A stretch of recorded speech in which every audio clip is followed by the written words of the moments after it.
We met in the intramural basketball league the season before the team started.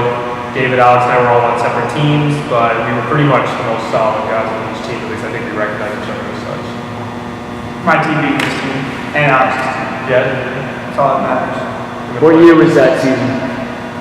That was the winter of 2008. Yeah, 'cause the team started at the new semester of 2009. It started here. You knew Alex through the rec office really close, right? Didn't you start working in the rec office and get to know Alex first? We were pretty close. Yeah. But we didn't really become friends closely until the basketball team actually started. And when was that? The next semester? Yeah. Okay. How did you hear about that? From Alex. When we played intramurals, he said, you look like a good player. We're going to get this team started. Gave him my contact information, and then that was that. The first time I remember playing them, we played them in some scrimmage at their Grace Church gym. We played them in scrimmage. They were like the first team we ever played. I think that was the first year. Yeah, that was definitely the first year. We played them in a scrimmage. And that was probably one of the best times we ever played them.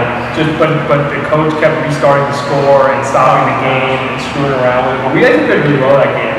And then they figured out what all of us could do for that scrimmage. And then every time we played them after that, they crushed us. So the hate was born in that first scrimmage? Yes. Okay. Oh, yeah. Mm-hmm. Sure. It was a lot different when we were players, the team. It seemed a little bit less organized, but we did more things. We went on more road trips. We had more gear, which I thought was really rewarding as a player to get to go on road trips. We went up to Syracuse, Boston, Providence, Pennsylvania. We went all over the place playing games. Yeah, we went through I know I had 3 coaches before I graduated, just in a year and a half basically playing. And if you could count 4 if you counted Alex, because the first year he was basically the player coach because he started the team. We had players coming in and out. Sometimes we had 6 guys, sometimes we had 8 guys. No one could commit, or guys would play a few games and realize it wasn't for them.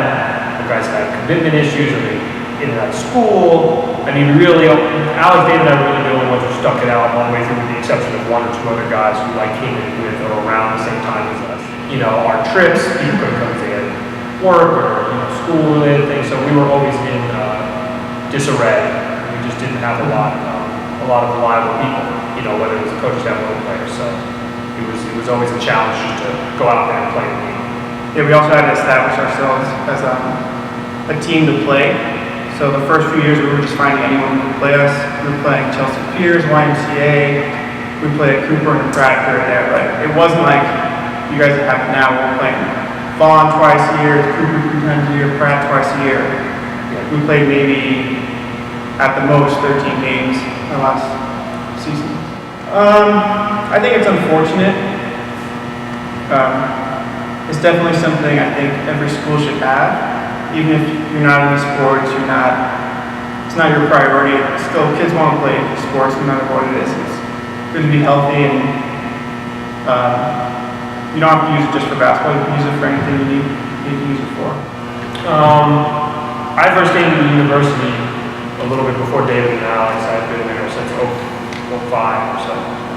And I remember going to the orientation, and the dean at the time, someone was making a speech, and he made a crack about how they didn't have facility, you know, like they didn't have athletics in their school, not really sports school. Everyone in the crowd started laughing, except for me, because I was a basketball guy, and I didn't know anybody at the time.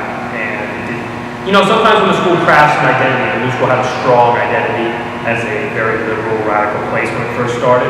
And I think sometimes just something like athletics, it wasn't the focus at the time. I can understand that, but you know, for a university of this size, with as much money as it costs, they really should have some kind of facilities. But I think what we're doing now, that the school's kind of gotten to a certain point in its history, as you can see, the athletic department's growing, teams are sprouting up. We were the first, but there's at least 5 or 6 other teams or something like that. So you can see, all it takes is just a little drop in the bucket, and all of a sudden, everybody's into it. You realize that, hey, I like to play sports too.